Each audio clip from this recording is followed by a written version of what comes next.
룻기 1장. 사사들이 이스라엘을 다스리던 시절 그 땅에 기근이 크게 든 적이 있었어요. 그래서 유다 베들레헴에 살던 한 남자가 기근을 피해 아내와 두 아들을 데리고 모압 지방으로 떠났어요.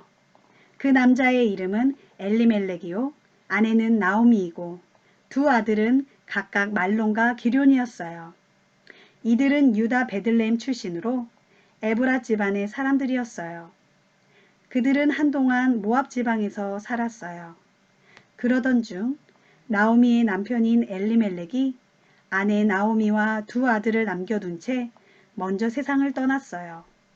그리고 엘리멜렉의 두 아들은 모압 여인들을 아내로 맞았어요. 큰 며느리의 이름은 룻이었고 작은 며느리의 이름은 오르바였어요.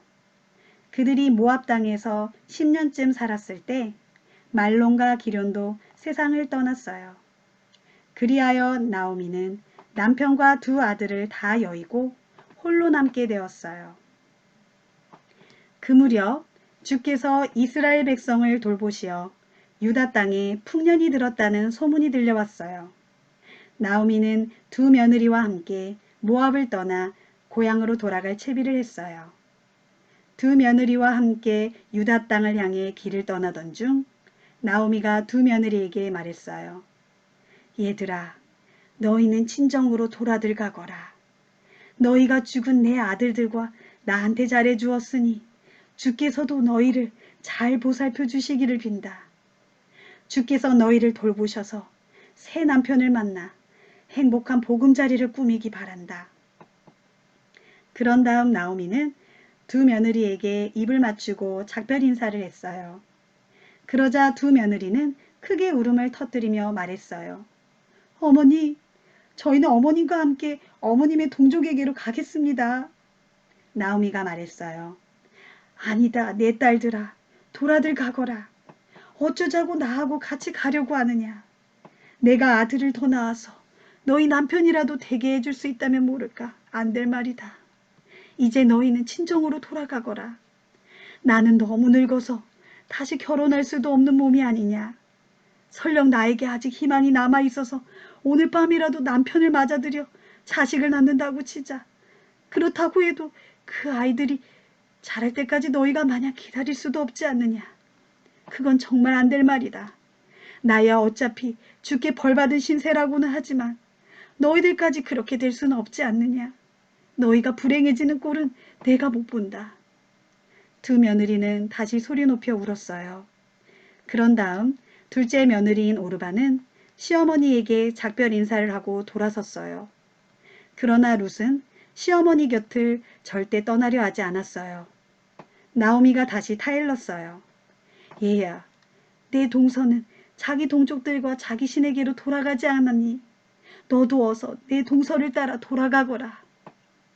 룻이 말했어요. 저에게 돌아가라고 강요하지 마세요. 저는 어머님이 가시는 곳에 함께 가고 어머님 머무시는 곳에 함께 머물겠어요. 어머님의 동족이 제 동족이고 어머님이 섬기시는 하나님이 제 하나님입니다. 어머님이 눈 감으시는 곳에서 저도 눈을 감겠어요. 어머님 곁에 묻히겠어요. 주께서 설령 제게 심한 벌을 내리신다고 해도 저는 어머님 곁을 떠나지 않겠어요. 죽음이 갈라놓기 전에는 전 어머님 곁을 결코 떠나지 않을 것입니다. 나오미는 룻이 그토록 자기 곁을 떠나지 않겠다고 굳게 다짐하자 더 이상 아무 말도 하지 않았어요. 두 사람은 길을 떠나 마침내 베들레헴에 다다랐어요. 베들레헴에 도착하자 이들 두 사람 때문에 성안이 떠들썩했어요. 아니, 이게 누구야? 나오미 아니야? 그러자 나오미가 그들에게 말했어요. 이제는 나를 나오미라고 부르지들 말아요. 대신에 마라라고 불러줘요. 전능하신 분께서 내 인생이 이 지경 되도록 괴롭게 하셨기 때문이라오. 내가 이곳을 떠날 때는 아쉬운 것 하나 없이 떠났지만 이제는 주께서 빈손으로 나를 돌아오게 하셨다오. 그러니 나오미란 이름은 내게 가당치 않소. 주께서 나를 쳐서 쓰라린 고난에 빠뜨리셨다오. 나오미가 모압 여인인 며느리 룻을 데리고 모압 지방을 떠나 유다 베들레헴에 도착한 때는 보리를 수확할 무렵이었어요. 룻기 2장. 나오미에게는 남편 쪽으로 친척이 한 사람 있었어요. 그는 엘리멜렉의 친척으로 재산이 많은 마을의 유지였어요. 그의 이름은 보아스였어요. 하루는 모압 여인 룻이 나오미에게 말했어요. 어머니, 밭에 나가서 떨어진 이삭이라도 좀 주워올까 합니다. 인심 좋은 밭주인을 만났으면 좋겠어요. 나오미는 며느리에게 그렇게 하라고 허락했어요. 룻이 밭에 나가 추수꾼들의 뒤를 따라다니며 이삭을 주었어요. 그 밭은 공교롭게도 엘리멜렉이 친척되는 보아스의 밭이었어요. 마침 보아스가 베들레헴에서부터 와서 일꾼들을 격려했어요. 주께서 자네들과 함께 하시길 비네. 그러자 일꾼들도 화답했어요. 주께서 어르신께 복을 내려주시길 빕니다. 보아스가 일꾼들을 거느리는 감독에게 물었어요. 그런데 저 젊은 여인은 누구인가? 감독이 대답했어요. 저 여인 말씀이신가요? 그녀는 나오미와 함께 모압 지방에서 돌아온 모압 여인이라고 하더군요. 추수꾼들을 따라가며 이삭이라도 죽게 해달라고 하더니 아침부터 지금까지 오두막에서 잠깐 쉰 것을 빼고는 저렇게 계속 일하고 있습니다. 보아스가 룻에게 말했어요. 세대, 내 말 좀 들어봐요. 이삭을 주우러 다른 밭으로 가지 말고 우리 밭에서 일하는 아낙네들과 같이 다니도록 하시오. 우리 밭에서 추수하는 일꾼들을 잘 살펴서 항상 그들 뒤를 따라다니도록 하시오. 내가 젊은 남자들에게는 댁을 건드리지 말라고 단단히 일러두었소. 이삭을 줍다가 목이 마르면 일꾼들이 항아리에 길어다 놓은 물이 있으니 언제든지 따라 마시도록 하시오. 그러자 룻은 엎드려 절하며 말했어요. 한낱 이방 여자에 불과한 저에게 이렇게까지 잘 대해주시니 몸둘 바를 모르겠습니다. 보아스가 룻에게 말했어요. 남편이 세상을 떠난 뒤에 댁이 시어머님을 어떻게 정성껏 모셨는지 내가 다 들어서 잘 알고 있소. 정든 고향과 부모님 뜬 품을 떠나 낯선 사람들이 사는 이 땅으로 오게 된 내력도 잘 알고 있소. 주께서 댁이 지금까지 살아온 모습을 보시고 그대로 갚아주시길 바라오. 이스라엘의 하나님께서 안식처를 찾아 자기 품 안에 들어온 댁에게 넉넉히 베풀어 주시기를 비오. 룻이 말했어요. 어르신 정말 고맙습니다. 어르신의 몸점반도 못한 이 몸을 그토록 위로해 주시니 너무나 고마울 따름입니다. 끼니 때가 되자 보아스가 룻에게 말했어요. 이리와 빵을 떼어 초장에 찍어 먹어보세요.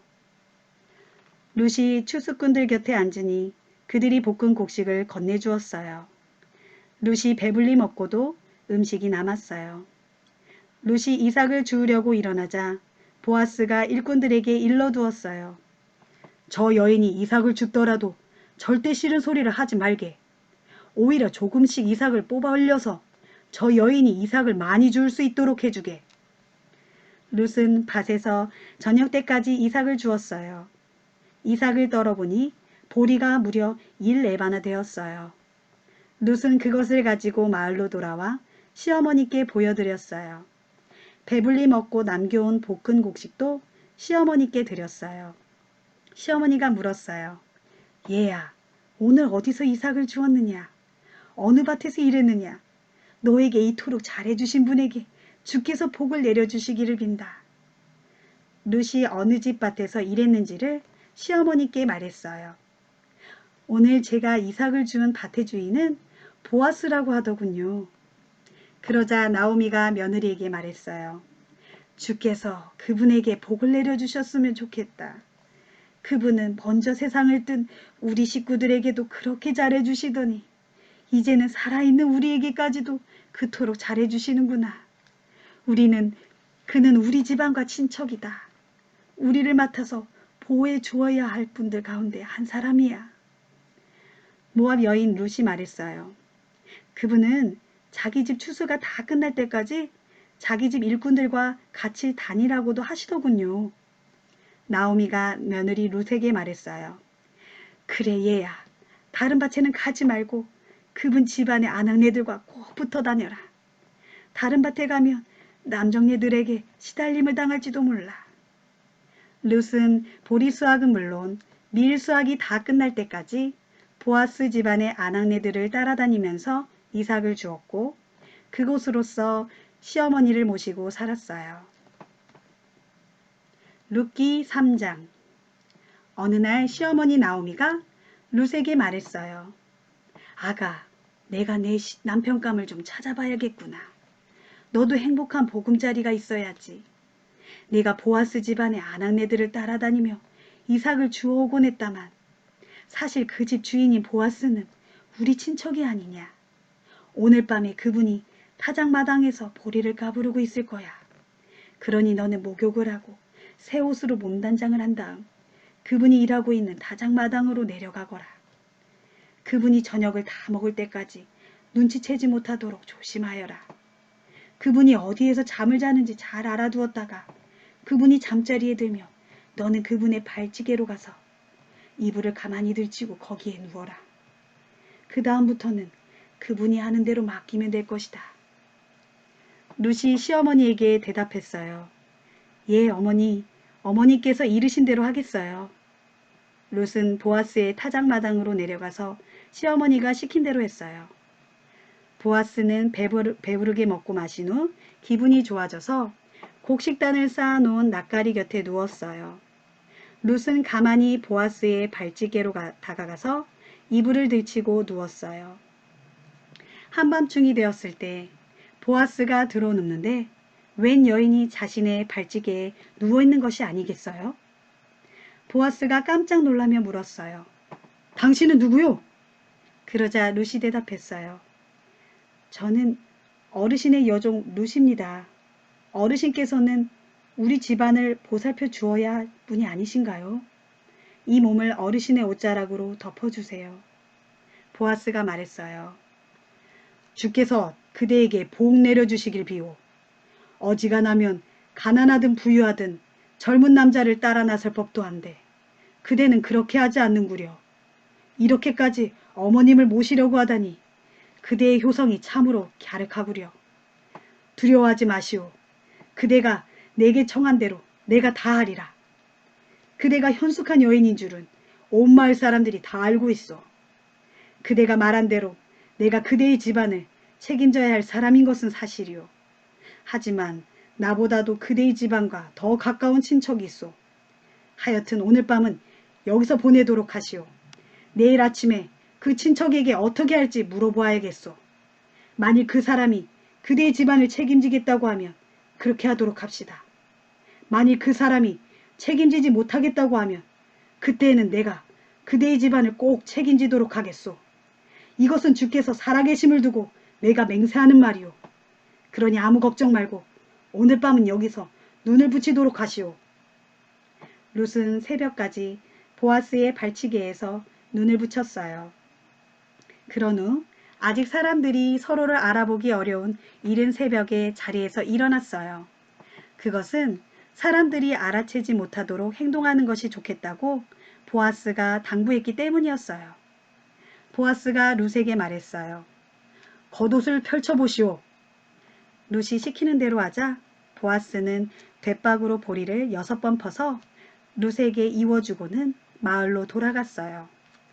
룻이 시어머니에게 돌아오자 나오미가 물었어요. 얘야, 어떻게 되었느냐?